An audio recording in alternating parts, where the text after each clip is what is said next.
This computer.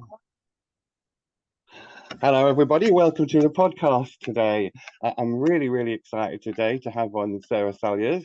She is at least a co-founder of SALVO, I believe. Founder, yeah.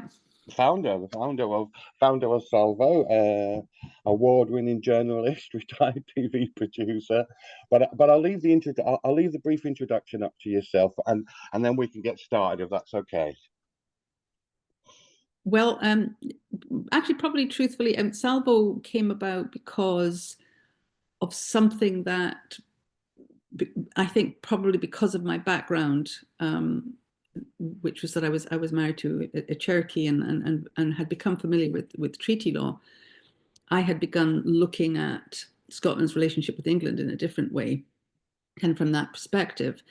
And the first thing that struck me was that this was a treaty, as Professor Walker makes very clear, that this was clearly an international treaty between two sovereign states. And whatever happened thereafter, that is the founding basis for the state that calls itself the United Kingdom. And it seemed to me that either the United Kingdom was not actually there, or the people of Scotland had the provisions in the Claim of Right, because that was a precondition. So on that basis, I spoke to my colleagues I was attending SSRG meetings regularly at that point. And I said, if you don't mind, I'm going to put my energies into focusing on this. And so myself and Alf Baird and Brian Allen and Laurie Flynn, and one other who asked not to be mentioned in relation with that, so I'm not mentioning him, peeled off, and we launched Salvo, and that was in 2022, and we had our formal launch and at I think it's called the Dobby Centre in just outside Falkirk, or just outside Falkirk. And we've been growing since then, and in the September of that year, again, thanks to discussions within the SSRG, which was invaluable actually for building up to starting this whole campaign. There were just amazing opportunities for people to meet and talk things out. And there was an American professor of international law that was attending seminars at that weekly meetings at that point, by the name of Dr. Paul McCartney, of an unforgettable name. And we used to have very robust discussions, let's put it that way. And on one occasion, we'd go back and forward. And I said, well, in that case, because I was looking at this whole international aspect, which obviously over time has become clearly the most important thing we need to address. And I said, well, then, how do we do this? I mean, how do we obtain a platform to address the international community and explain that we're not actually in the union we're supposed to be in, that we're kind of hog-tied here. And he said, well, you could always start a liberation movement. So we did. And the rest, is history. And then what can you do? And what we've been doing is unpicking and uncovering both Scotland's real history, because you can't understand your present unless you understand how you got there. It's a bit like finding out who your parents are, and how did they come to live in this part of the world, and where are your relatives. It's really very similar to that. You don't understand what you are, and we're supposed to be, the United Kingdom is supposed to be the child of a union between England and Scotland. So you have to understand that, to understand what your real status is.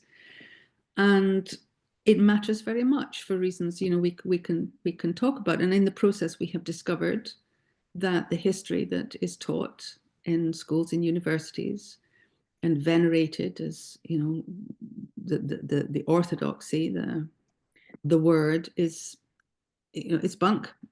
We're not taught anything about our real history and how we were brought into this union, and what happened when in 1707, when the treaty was supposedly brought into, it came into effect, was ratified, and everything it said was to happen was supposed to have happened. So as time has gone on, we have come to this point where we can say categorically, guys, we've been spinning wheels here, wasting time going in circles because there's no union. There's no, the United Kingdom has never come into existence. This is just England. And what it did, in fact, was put the treaty in the bin, as it did with so many nations that it planned to colonize. And let me tell you, the idea of colonizing, that is the word, Scotland, was mooted by Henry VIII, using, Scotland needs to be a colony of England. And that's when he proposed marrying his son Edward to Mary Queen of Scots. And when that was refused, that was followed by what they call the rough wooing. Well, let me tell you, the rough wooing was an invasion of Scotland, with the following which there was it's estimated that around 10,000 Scots were killed because he had planned to make Scotland a colony of England and failed at that point. And so it isn't surprising when you trace it all the way back.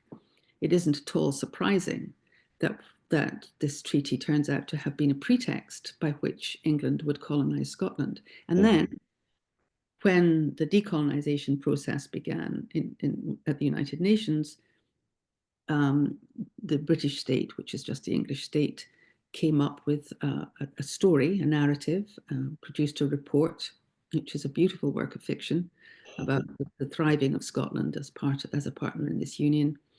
And that famous phrase that we've heard so many times, Scotland is a nation and entered the union with England as a voluntary partner and not as a dependency. Very interesting. In 1952, absolutely nobody at home was asking whether Scotland was a dependency. It's another word for colony. That was produced, and I checked that this is correct. That was produced for the international community, and I got that confirmed by a retired Supreme Court judge. It was produced for the international community, and the Scots bought it, and our politicians have bought it. And as a result, we've been going around in circles ever since. So, and what we're doing now, of course, as a result, is that Liberation Scotland, the Liberation Committee, is taking this fight to the international community as a liberation movement. We have made sure that we meet all of those criteria. We are a genuine grassroots liberation movement. At home, SALVO carries on the campaign that every liberation movement has to have, the campaign that says these are our rights.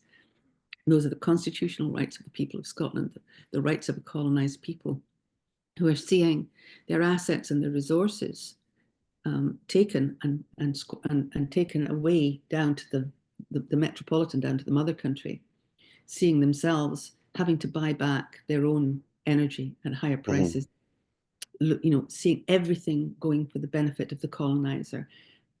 Scotland stripped bare, sucked dry, and her people, without jobs, without industry, without infrastructure, without investment, without hope, and with rising levels of poverty. This is the wretched condition of a colonized country.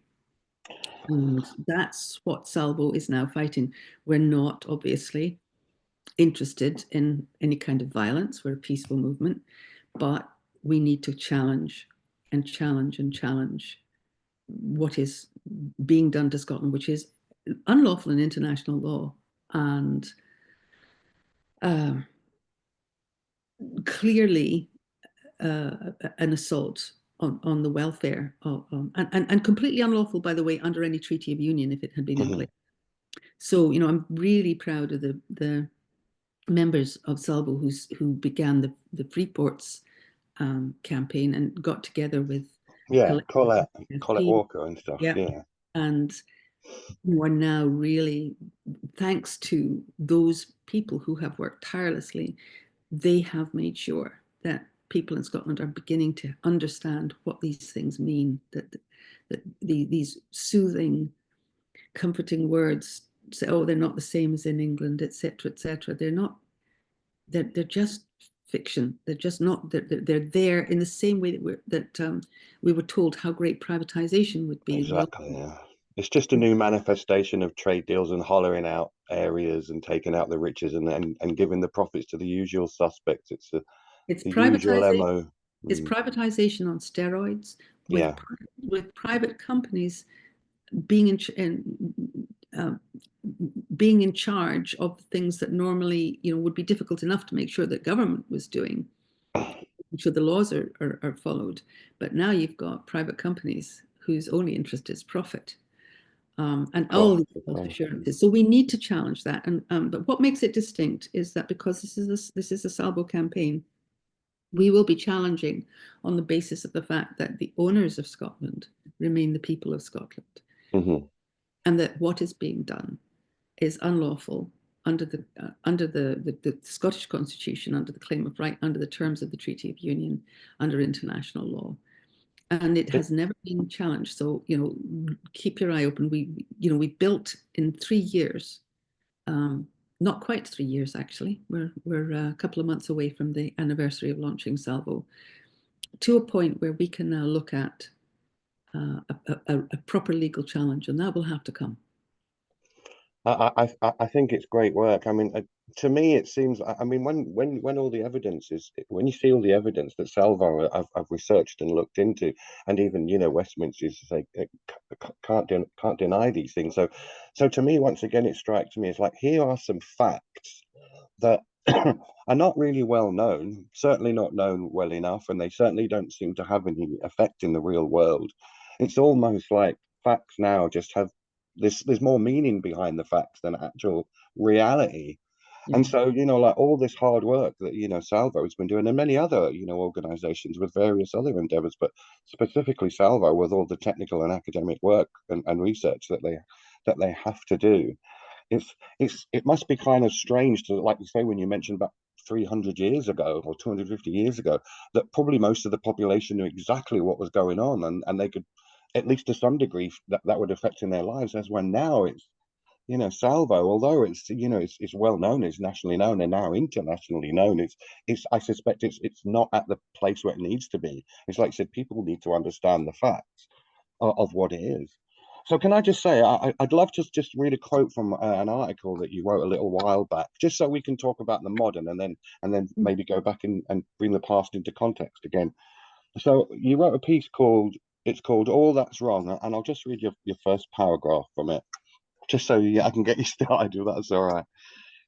Okay, I'm quoting. At the heart of the political and social disaster unfolding around us is a broken political system.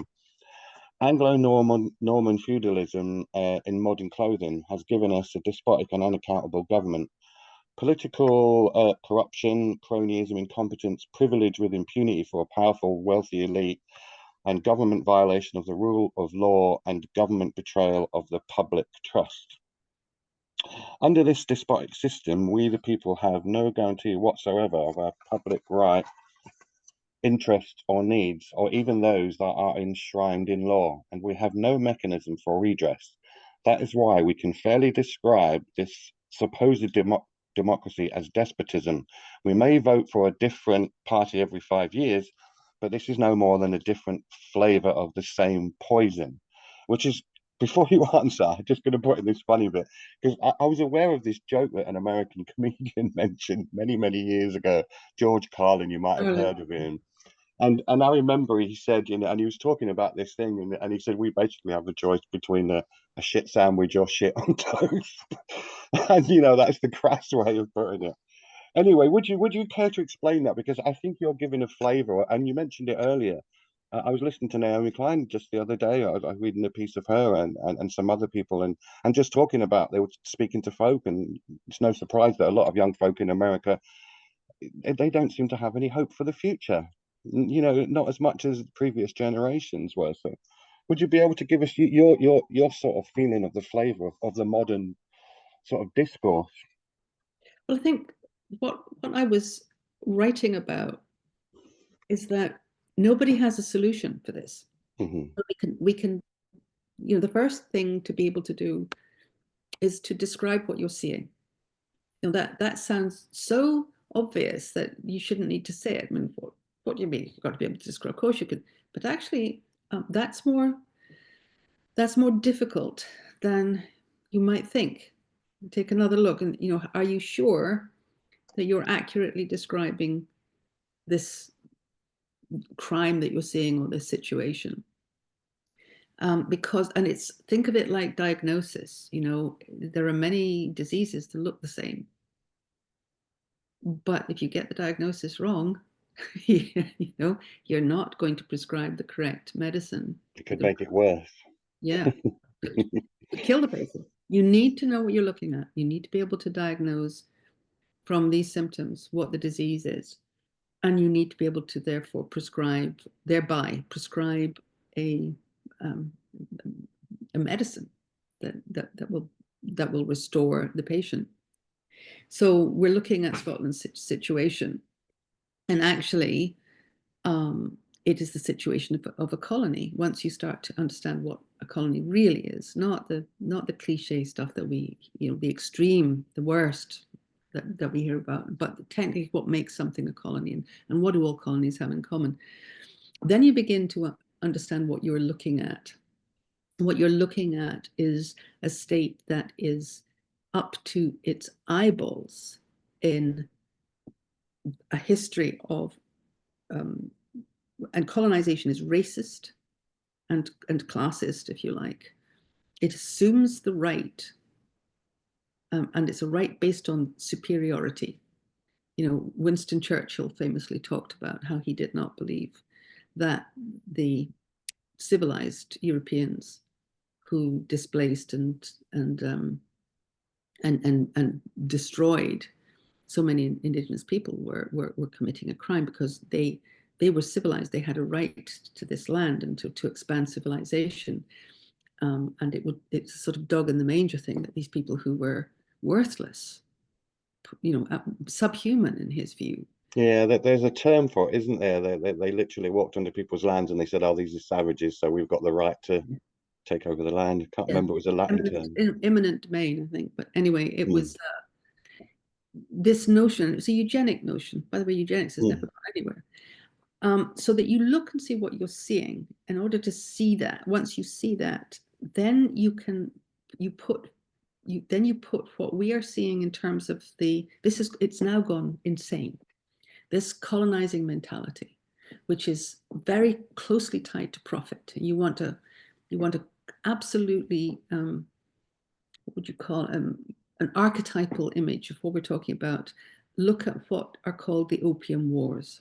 Mm-hmm. If you read about those, you will want to be sick. It was absolutely horrific. And of course, while China didn't become part of the British Empire, parts of its territory did. And what was done there in order to ensure the profits of the East India Company is something that should have haunted the inhabitants of these islands in the same way that the Holocaust haunts Germany. Mm-hmm. Millions of opium addicts. And I mean, and the horror of what was done. So this is colonialism. It has a right to do what it does. It is inhuman. But it comes out of, I called it, it's feudal in nature. It's essentially feudal. And feudalism at its heart is the notion of a kind of a pyramid, mm-hmm. which is held up on the bottom by those without worth, except that their entire purpose in life is to hold the pyramid up. Mm-hmm. And that's generally kind of you and me. And you have little sliding scales up that, you can call it working class, middle class if you want, but it's a system of privilege. Mm-hmm. And so that under this system, you end up with one person at the top, the monarch, who is, or a tiny little group, and that tiny little group can never be put on trial. Mm-hmm. Cannot be charged under our laws, if you like, or the laws that they preside over. They're immune, and that privilege is slightly less as you go down, and so that you can look at that and say, so the law is actually there to control the masses. Mm-hmm. And what holds it in place is a sort of, or had held it in place so that people felt it was a pretty good thing, really, is a sort of an honor system, so that in the past, somebody who was found, committing fraud or even cheating on their wife or whatever, resigned from public life. That's no longer the case. The corruption now is is open. The entitlement of those at the top is open. The problem is not that the system of honor has left the political system. And this is in the UK, this is in America too, and we're seeing it around the world. It's that the system exists at all. So I'm talking about, describing what I'm seeing, but I'm talking about the remedy.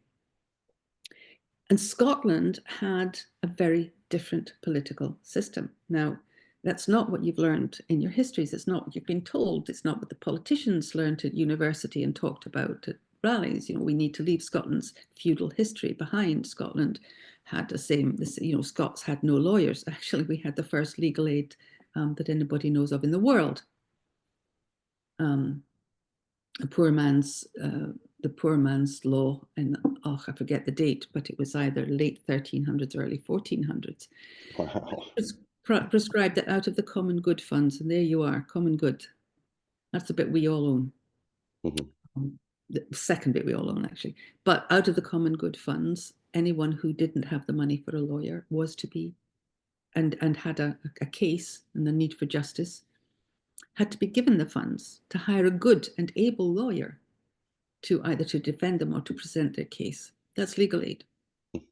And you're talking about legal aid 600 years ago under Scots. And it's part of the constitutional setup in Scotland because it has to do with the rights of the people as sovereign. So you cannot deny a Scot the right to law. Well, they have already gone and done that. They've taken legal aid away. In Scots law, permitted. So we have in Scots law, a king or a queen could be put on trial because they're equal in law. The people are sovereign. That's because the people are the crown in Scotland. And that all sounds very, very romantic and what's the word? Airy-fairy and whatever. It's not. It's extraordinarily practical. It was extraordinarily practical. And it was understood. It wasn't a golden thread that sort of tipped through history. It was a very, very practical, a real thing. Scots were entitled to legal aid and they got it. And they tended to know the law. They were entitled to challenge their parliament if it did anything that contravened their civil rights. That was SALVO. And they could refer the parliament to the Court of Session or the Court of Session to the parliament. There were 3 vehicles to do that. So we had 3 parliaments. That's where, by the way, the separation of powers came from Scotland. Yeah. We invented it. And we had these 3 parliaments, the one that met on a regular basis, which we think of as the Executive Parliament. Then you had the Convention of States and the Royal Convention of the Boroughs. And they all worked together. And they worked in a way that meant that we had a form of participatory democracy before that term had ever been invented. Now that puts a block on untrammeled power. It holds, and it's there in the Claim of Right. We were taught that the Claim of Right was this religious document, and that all that mattered about it was the religious stuff that had been put there by, William the Psycho Orange. But it wasn't. What he gave them was taken and turned into a document that preserved the Scottish Constitution. He had to swear to uphold it, or not be, and thereafter any lawful king or queen of Scots had to swear to uphold the Claim of Right in full. And you'll notice that Charles III of England swore to a cobbled together numpty nonsense, swearing to uphold the Presbyterian Church as it is protected under the Claim of Right. That's not the Claim of Right. It's nothing to do with it. That's swearing to uphold the Presbyterian Church, not the Claim of Right in total. Claim of Right in total was this constitutional document so that Daniel Defoe, the English spy and pro-unionist and journalist, wrote of the Claim of Right that the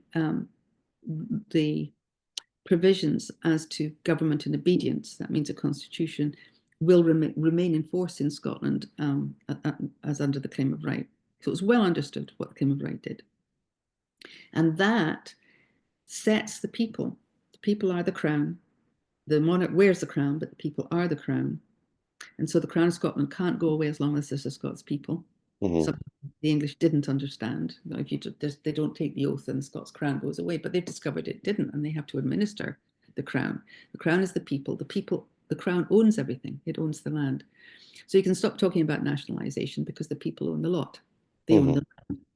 And beyond that, those people who, that crown via the monarch can say to certain areas, these are yours. There'll be no taxes here. You'll own this. They'll be entirely for the people and the good of the people without any taxation. And that's what we call common good property, which is all across Scotland. You have this extraordinary ability of the people to recall, we call it, they sacked a government under the Claim of Right in 1689, under their right as a sovereign people. Interesting, Craig Murray posted today, because he's researching for a paper he's writing, that James VIII, or who would have been James VIII of Scotland, noted that the union was a fake, it was a pretense, because in Scotland the people are sovereign, and they had objected strenuously and clearly to it. So it was well understood, people are sovereign, practically. This is not legal. Parliament isn't finished in Scotland until SALVO is called, giving the people the chance to challenge what has just been passed and say, no, you can't pass that. Refer it to the court. And if it's violating their rights, it's stopped. Sovereignty, the closest thing we can see to it, and it's not quite the same, is direct democracy. But it is an extraordinary set of levers and mechanisms that the people have in law.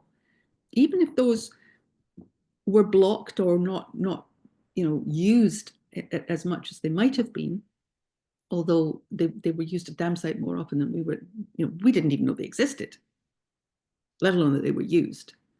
So we have this ancient blueprint that was there. It was there 300 years ago. Now, look at what's wrong.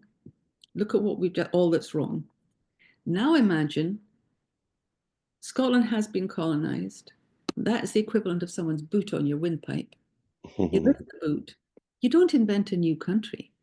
The person sits up and you bring them back. You bring them back to life. In Scotland's case, bringing us back to life doesn't mean going back to somebody running through the heather painted in gold and shouting freedom. It means we look at the Scottish separation of powers, how we inspired the whole world with that, and it spread across the world, and we consider how we bring that back in a modern context. Because you're now beginning to challenge this focused power in the hands of a feudal minority at the top of the pyramid. You're returning that power, you're turning that pyramid on its head, you're returning that power to its real base, its power base. You're then looking at SALVO. Right, that needs to come back.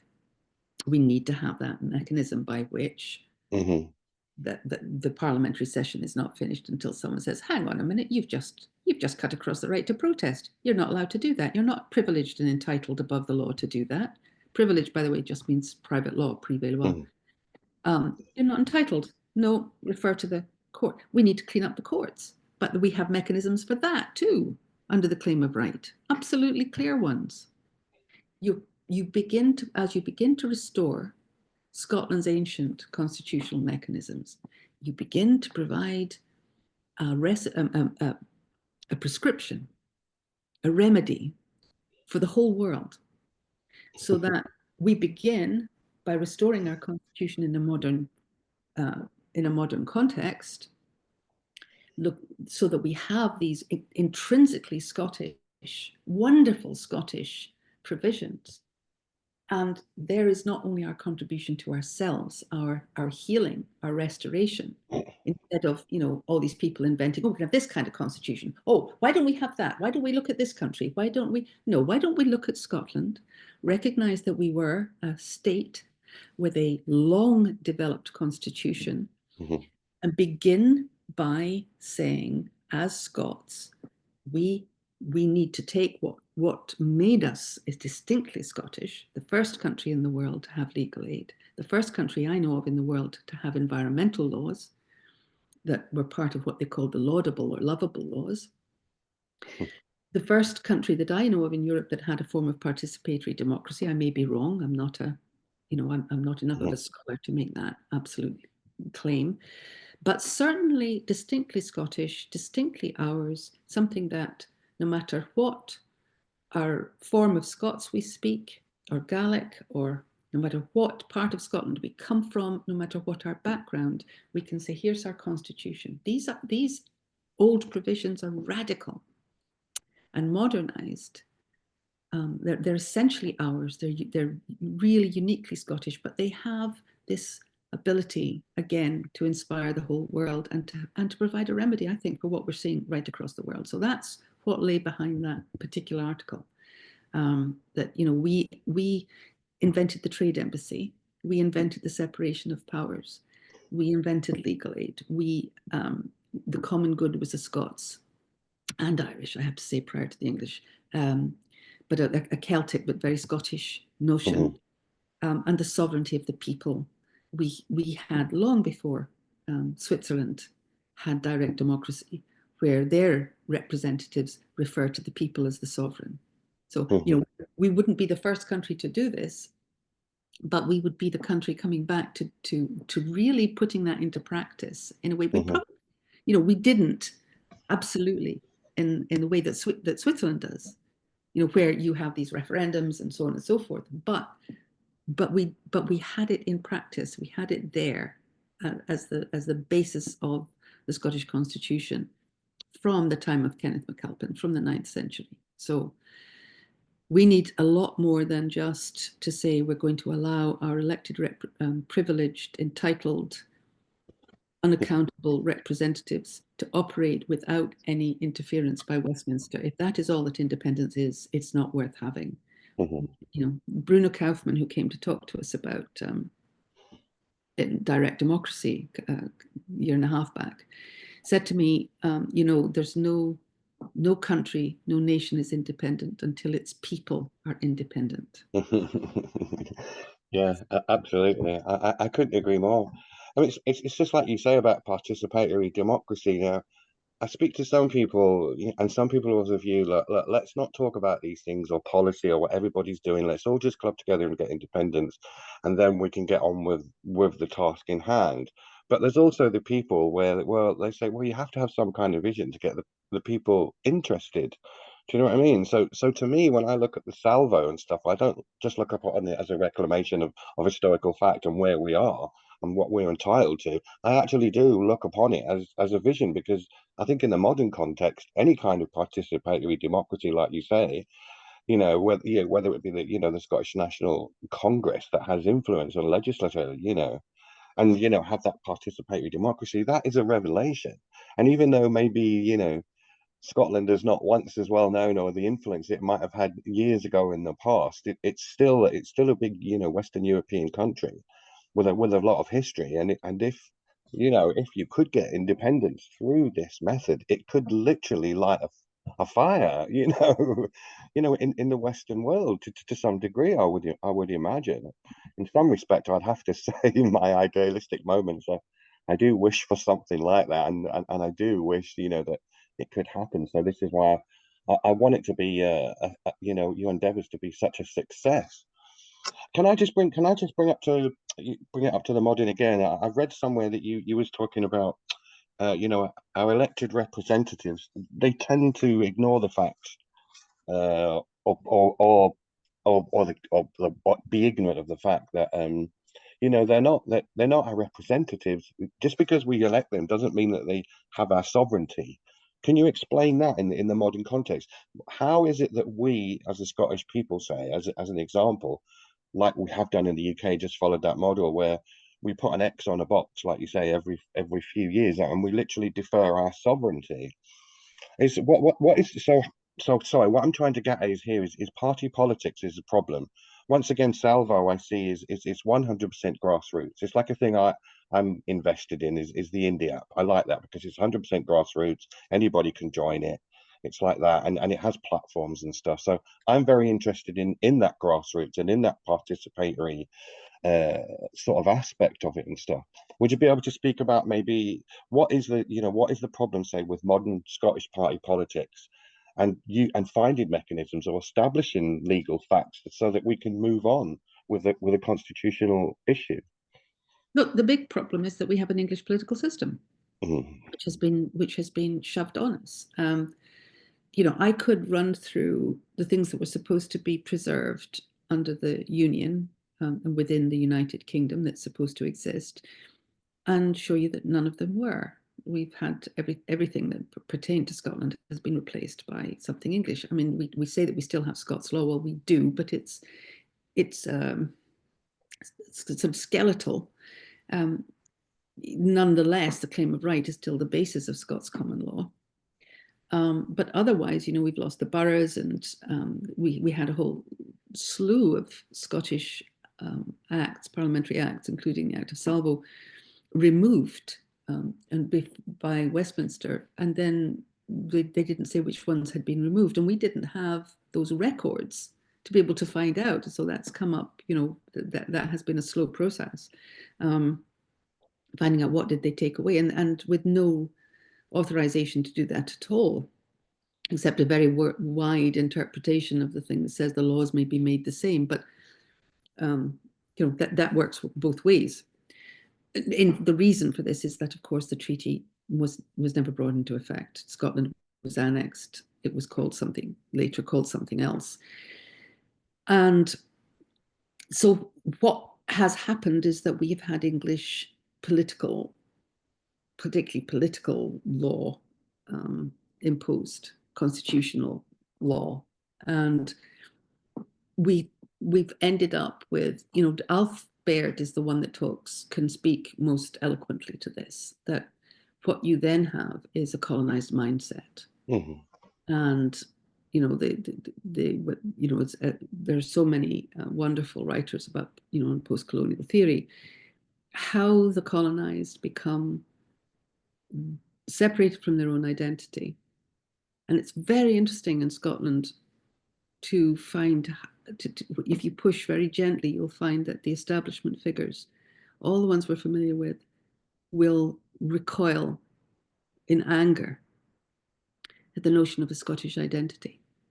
That's one of the primary symptoms of the disease of a colonized mind.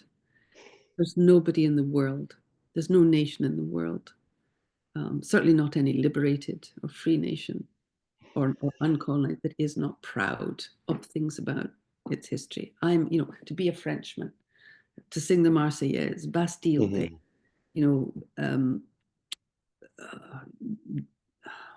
the French thing. It is strange. It is, like you said, I mean, you're speaking aspects of the colonized mind and how they manifest themselves. It's really ultra interesting. The national dress, there's no country, you know, there's no, and even our national dress isn't genuine. You know, the wee kilt anyway. And our Highland dancing was introduced. It was the ballet choreographer, French choreographer, came in to teach the Highlanders to adapt their dance so that you looked like ballet. Real Scots dancing looked like river dancing. With nothing, and nothing to be proud of, and we have been sold the barbaric noble warrior of the past, you know, Mel Gibson, blah blah, and then taught to be ashamed of that, but it never existed. You know, the Wallace spoke 7 languages. He was the ambassador to what was then the UN, to Rome, from the Bishop of St. Andrews. He was a tactician and a successful merchant. You know, he wasn't this. He didn't live. So well, you can't sell that as an entertainment package, I suppose. But the thing is, you're sold. You're like the Native Americans, like everyone else. You're sold primitive, backward, and then the people come along who romanticize the primitive, and then the urbane and civilized are embarrassed by the romantic primitive and the Braveheart thing. And you live in the past and all that kind of rhetoric. One side cringes, the other side paints their faces blue. And the other side realizes that it's a crock. It's absolute rubbish, and nothing to do with, you know, who you are. So this is this psyche, and it means that.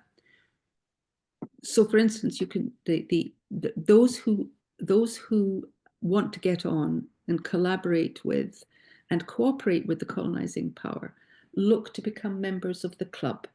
Yeah. And their families, like the families of Rishi Sunak and Priti Patel and all these others, they leave when liberation comes. They tend to leave because their situation is not going to be great in the colonies. But still, you look at India, for instance, their civil service, their administration. You know, I keep telling people I was there 25 years ago, 30 years ago, and I was horrified, really horrified by the deference that I was shown because I had white skin. No other reason. And I mean, these are lovely, warm people. They're kind, they're generous, they're wonderful people. But I was aware that I was, you know, in a superior because I was white. Like, that's like a colonized mind once again, I That is the suppose. colonized mind. It was absolutely heartbreaking. Yeah, Those, I can imagine. those at the top, having been colonized for 200 years, were still aiming to send their sons to Eton and Harrow and Rugby and on to Oxford and Cambridge. They're still looking for entry into the club. You know, as you know, Fanon wrote, you know, white mask, blackface, white mask, wanting to be. And the same in America, the Native Americans talk about apples. They mean the same thing. They mean the red on the outside, white on the in.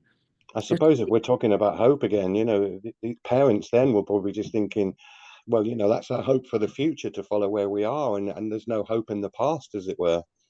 You've got it. So that has been so internal, that becomes so internalized that you say to someone about Scottish identity, and they immediately think of all this embarrassing stuff and all the lies we've been told, and they push back really hard.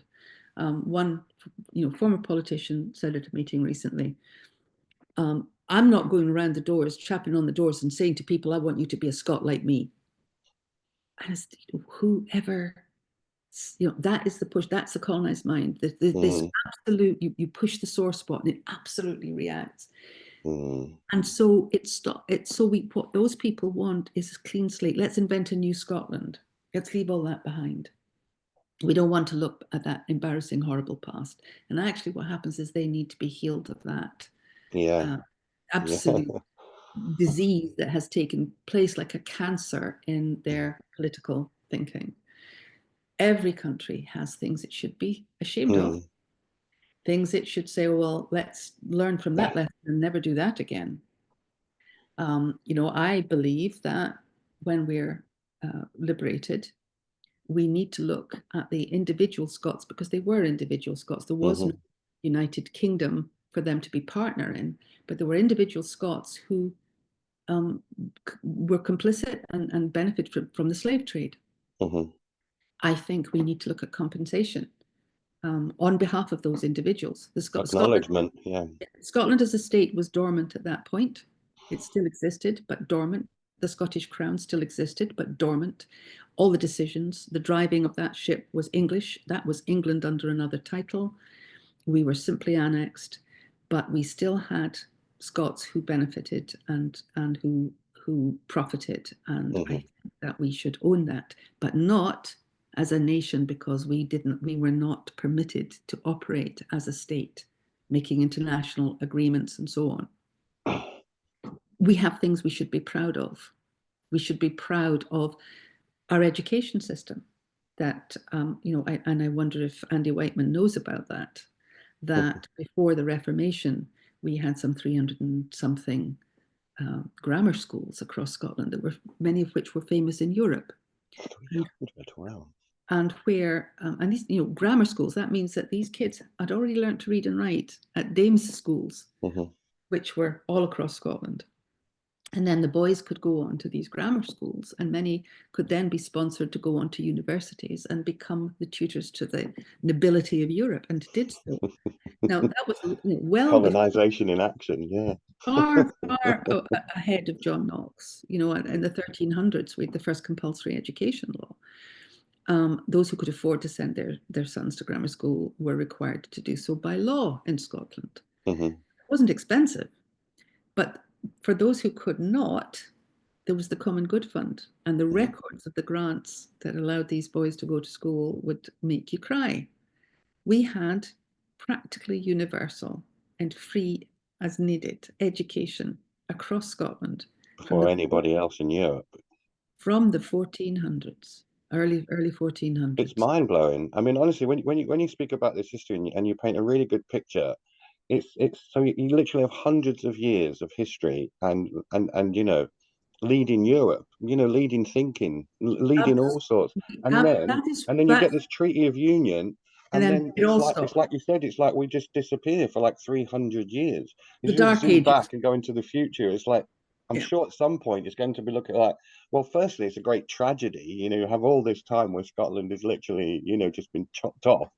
And you could also think of like, well, what would have happened if the story would have been different? You can probably understand why England and the growth of capitalism and all the rest of it, it just drowned that Scottish model, because the Scottish model was people participating in the government of their own country, and that just wouldn't be allowed. It's Well, the principle, they couldn't under the stories I could tell you where, English emissaries or ambassadors came up against, or even monarchs came up against the way Scots did things, and could not get their heads around it, and then tried to make out we were the ones that had the top-down divine right of kings things. We didn't. It was computers that had that. But the reason I tell these stories is because of what I'm saying. It's not because I'm, wedded to the past. Although, to quote John Galliano, the past never says goodbye; it just says see you later. I'm, I am. It's not about being wedded to the past. It's about undoing the colonial mindset. yeah. It's about saying, look, guys, there is that which makes us Scots, and it isn't the accent or the dialect or the form of Scots or the Gaelic that we speak, and it isn't where we come from in Scotland, and it isn't whether we arrived, whether our parents arrived here from Bangladesh or Ceylon or wherever, or Ethiopia, wherever we've come from, or Hong Kong. We've got a constitution. It goes way back. It's something everybody can identify with and claim as theirs. Reclaim, yeah. That is the whole point of the sovereignty, is that this constitution that makes the people the final authority belongs to everybody equally, and it unites us when we have very little left of the old Scots identity to unite us. This does it, or it can if we want it to. So yeah. it's really important to say stop flinching, guys, and I won't name them, at the notion that Scotland has a past that needs to be brought back to life, modernized. And most of all, look at these things that are there to be proud of. Look at this history, because this history is a history of a constitutional development. The notion that everybody had a right to an education, I mean, my God, that at that time, Yeah. It's that's revolutionary in the modern context. It's so that, revolutionary. that's why we were famous for our education. That's the reason, Yeah. the reason that we are still welcome across the world is because of these trade embassies, which, I'll tell you about another time. Sorry, that's my late mother's bird clock that she belonged to the protection of our RSPB, and that was a clock she bought from them, and I've never had the heart to get rid of it. So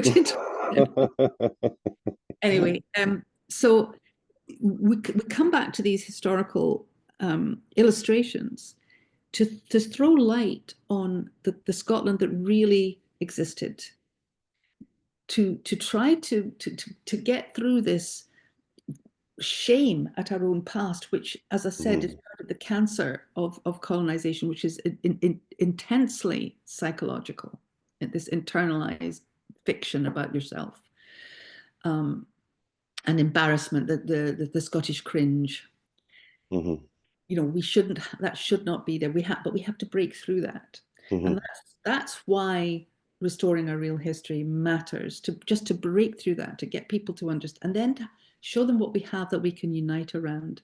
But coming right back to where we started, in practical terms, the Scottish Constitution is massive fortress defense against the corruption and the privilege and the insanity of the current feudal upper. It's the modern feudalism. Yeah, yeah. Those at the top, the current little elite. That's the word I was looking for.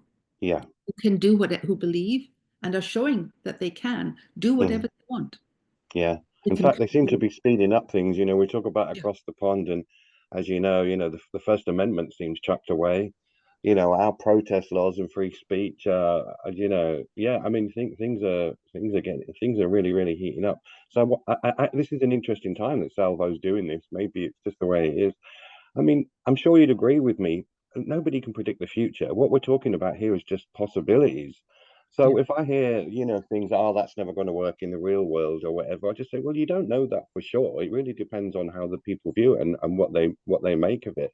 And the simple fact that it's a possibility and the simple fact that we're talking facts here and historical facts, it's what you make it. I mean, I'm up here in the Highlands and stuff, and when I first come up here 20 odd years ago, Gaelic was dying apparently all around. But my 15-year-old soon, she speaks fluent Gaelic. Great. She has. And honestly, I work at a school where it started off with 60 and now there's 200. Yeah. I mean, I'm not saying that I don't know if it's a renaissance and stuff. And let's not even get into the Scottish government because they seem to give up when they get to secondary schools. But aside from that, I don't think it is dying at all. People in Scotland, even up here in the Highlands, they don't want to come up to a local area or a pub or club or something and just experience your ubiquitous, rubbish that you get. They actually like the culture. I mean, we like to go abroad probably because we like to see different cultures, not because we like to see all the same thing over and over again. So Yeah. Scots have I'm always been hopeful. very I'm international. hopeful. I think this reason for, I think we're at a tipping point. I think things have to go one way or the other. And so one of the things that drives me is that, I want a world for my grandson to grow up in that is better than the world I'm living in now. And I have to admit to being profoundly biased about my country, about Scotland. And I love meeting people from other countries who are profoundly biased in favor of theirs. And and I find that creates a sense of appreciation of what the other Yeah, has to and it offer. doesn't mean we can't get on. We can.